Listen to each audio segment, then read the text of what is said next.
Hi, Cindy here with Helen, and I'm from the Post and Rail, and I'm on my first go at doing the Post and Rail on wheels, and I'm at Helen Strickland's garden. And because she's made lots and lots of marmalade from either kumquats or lime, because she's got fabulous citrus trees, we're going to do a cook up today. And one of the ways I like to use marmalade, and it's not on toast, I actually like it in cake, and it gives it this wonderful, wonderful flavour. So I'm actually making my grandpa's cake, and my grandpa's cake has been handed down through our family because it's a flaming big cake. And my mum had 4 children, and she complained to my grandfather that whenever she would make a small cake or just a normal cake, it would never be enough. We'd just have a serve each and there'd be never any for the next day. So this was his. It's a German apple cake originally, and I've made it in so many different ways. So here's how we go. We do a stick of butter, which is 250 grams, to a cup of sugar. It's so easy, a cup. It's basically everything. So we've got butter and we've got sugar. Now Helen here is lining, is that all the cupcake things I brought? I'll bring some more. Oh, I thought I grabbed a big stack. Oops, Helen's got some in her cupboard. And I'm using these gorgeous hand mixers here. It's been a while since I've used them, so that's always a bit of fun. Alright, so we've got 250 grams of butter with sugar. Actually weighs the same, so a cup is 250 grams. So I'm just going to do this because the cord's not very long. I can only do it here. Once you've got it sort of whipped in together, light and fluffy, then we add 3 or 4 eggs. Now I say 3 or 4 because if your eggs are huge, you only need 3. But if your eggs are smaller, you need 4. And these are smaller, so I need 4. 1, 2, 3, 4. Okay, we whisk them. So once you've blended the cup of sugar with 250 grams of butter and added, in my case, 4 eggs because they're smaller, and blitz them as well, then, how many cup measure have we got here?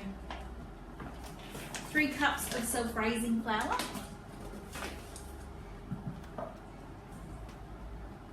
That was just tipped straight in.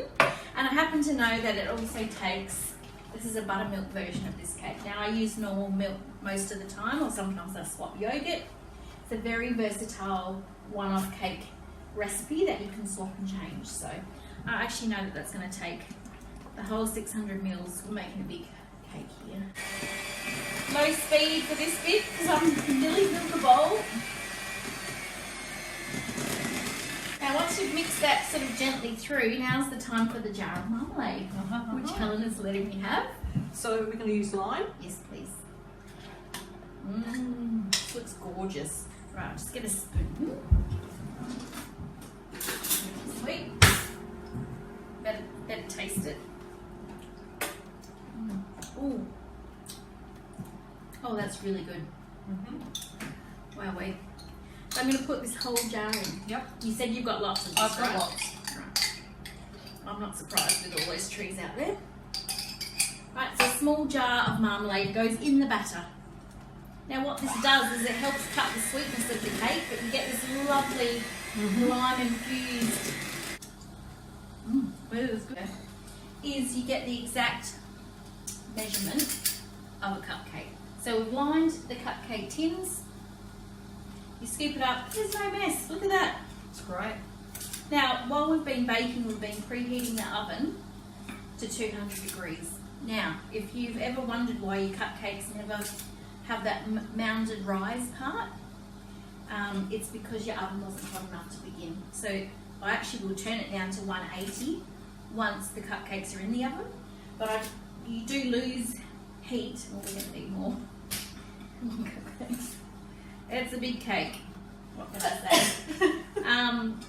But if you put it in at just 180, you'll have lost some heat. So by putting it in at 200 and then reducing the heat to 180, you're actually giving the cupcakes that boost to rise straight away. And then you don't get the ones going out to the side, ones off to the middle, one's a bit floppy, one's, you know, they're all even. It's just a really good trick. Now the other good thing, then the reason I used the buttermilk in this particular recipe, and I love using buttermilk, I just don't often get it, is it keeps your cake really tender, like I mean ridiculously tender. And it's the enzymes and the acid in the culture of the buttermilk that is actually responsible for making a tender cake. So that's why if you ever see a cake recipe that's got yogurt in it or buttermilk, that sort of thing, there's that sour tang which is completely responsible for a soft and tender cake. So hopefully that's a good tip for you. Also, I made hardly any mess there. You did very well indeed. Well, maybe not on me, but let's pop them in the oven and pull them out when they're ready. That's a beautiful big oven. Yes. I'm expecting that to be ready, and now I haven't cooked in this oven before, so I don't super know it, but I'm expecting that to be ready between 10 and 15 minutes. So I'll check it at 10 and we'll probably take 15, but I like Did you see that? I just broke some scissors. Please tell me that happens. That's happened. Okay, That's supposed to happen. That's because that makes it very easy to wash them. Yeah, come round and just break my shit while you're here. And these are kitchen scissors, and that's what they're supposed to do. Right, well the cupcakes are out the oven. I didn't time it, but 10, 12 minutes. Yeah. Till they're done. But what's interesting is this is the difference between different ovens, okay? On the left, we've got these nice little perfectly cooked ones. On the top layer, which we had to squish down the bottom, was super hot. And on the right, got a little burnish, but hey, they're all gonna be great. And we're putting icing on them. So now to make this cream cheese icing is really, really easy. And the idea is the cream cheese icing goes on top, and then we're gonna drizzle some more of that delicious marmalade as well. Do you need the marmalade warmed so that it'll drizzle? Slightly warm would be great, actually. Good thinking. Oh, you. So to a stick of softened cream cheese, which by the way, cover that when it goes in the microwave or it explodes. About 30 seconds was all it took to get it nice and soft. So we're going to put the stick of cream cheese in there, and look, we've got 30 cupcakes here, so we know it's going to take a fair bit of this. So I'm going to add about 3/4 of that 1 kilo, so 750 grams. Now the other thing we need is a little bit of hot water. Now I notice your tap water burns the skin off right off your hands. Yes. So I might just get a little bit of that to go in. I'll plug in these beaters and watch for the mess. I'm making such a good mess. Sorry, Helen. She has to say that we're filming. Now, although that's going to take it, I just need a little bit more hot water. I'm actually going to spoon it on and kind of make a little crevice, a hollow, so that the marmalade can kind of sit in it. And then we get to eat them. Now, you promised me you'd show me your winery and your outlet. Yes, and I seriously think that I have a wine that will go very well with cupcakes. Ooh, I'm so lucky. So I'm just going to get a tablespoon of that. And I know they're still warm, so I expect a little bit of sliding action. I'm just going to do that. That's as careful as I do stuff. Do you want another spoon? Or you No, that's great. All right, that's good. That's 30 cupcakes from that one recipe, or it makes a very flaming big cake. So you'll see more of the grandpa's cake coming up, because it is my go-to cake recipe. But I mean, not hard to make, quite quick to make. 30 cupcakes with 1 stick of butter, cup of sugar, 4 small eggs, 3 cups of self-raising flour, and a tub of buttermilk, which could have been a mug of normal milk. Doesn't really matter, but I thought it was a special occasion and I really wanted to earn my glass of wine. And your tangelos. And my tangelos. And your avocados. Oh, and my avocados. It's lovely to share. I think gardening is actually about generosity. Thank you, I agree too. Here they are, look at these gorgeous little darlings. So that's my grandpa's cake with buttermilk instead of milk, and with a small jar of marmalade in instead. And it's just about to be adorned with some beautifully freshly picked violets from the garden.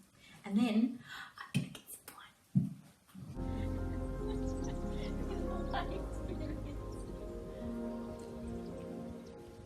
So we're at my favourite part of the day, which is the eating and the tasting of this gorgeous wine. Now, Terry, what are we going to have with this today? We're going to be sampling our Sparkling Pinot Gris, which we've called Magdalena, in honour of Helen's mum, who was Mary Magdalene, and our only granddaughter, Agatha Magdalena. Okay. So this is the 2016 Pinot Gris from our vineyard. Yes. And sent away to Romney in the Macedon Ranges in Victoria to put the bubbles into it. Brilliant. Spent 18 months in the traditional method for putting bubbles in, so let's go. Lovely. Oh, I love that sound. Bubbles are fun. And hopefully these cupcakes go with it. Which look amazing. Thank you. Look at the gorgeous little, I'm just going to show you the little violets. How cute are they? Terry, I hope you're hungry as well. So how long have you had the winery going? Planted our first grapes in the kind of early to mid-90s. Most of them were in the 90s, mid-90s. Our first commercial vintage was in 2003. So cheers. Cheers. And so yes, we've been making wine. We started making wine about 2000. It's nice. Yep. So good. Yep, yep. Now, I think it will match the cake. I think you might be right. Shall we? Yes. So, Please. The chefs tell me about the cakes. I'm talking about the wine. This is the marmalade, the lime marmalade cupcakes. go. A version of my grandpa's cake with cream cheese icing Yes, and a and violet more on top. marmalade on top and a violet on top. Still warm from the oven, mind I'm you. going to need a bath after this. Oh, yum. Mm. Mm. You are so right. Yeah, matches. Well, you don't normally think cake and wine, but the fact it's marmalade has the bitterness goes really well with that. Bubbles of fun. Cheers, everybody. Come on out and visit these guys. These guys are 10 minutes out of Mount Gambier. Love to see you on a Saturday or Sunday afternoon. Yes, I would. I can't guarantee you're going to get this every time, but you're definitely going to get some of this. We won't get any of these. You might tomorrow. There's 30 of them. Oh, right. This is yum. This is so moist. Oh, this is so good. It's great with this, isn't it? Do I have to work this afternoon? Are we good? Is this it? I hope this is it, because otherwise I feel like pulling that chair out like you mentioned earlier and going sit near the Daphne.